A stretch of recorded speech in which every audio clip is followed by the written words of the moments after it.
بیا زن نو میگیرن نمیدونن چی جوری رفتار کنن. بیا آب رفت توش. حالا بیا درستش کن. این دیگه کار نمیده. این دیگه سشوارم خشکش نمیکنه. درد بعض نوهتون این نار میزنید نابود میکنید. نگاه خوب یکی. بیا خط و خش افتاد بهش. اون وقت نگاه داماد دردی بعض نوهت این گذر وایسادی نگاه میکنه.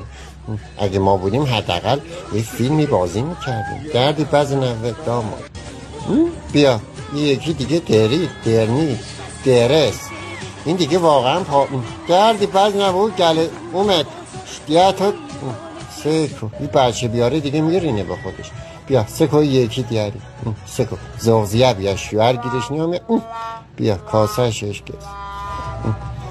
بیا ولی این رویدار اولیسا سوفراز این مخواه مثل سیندرلا خونه از زارد و بابا سر سنگین بنشید.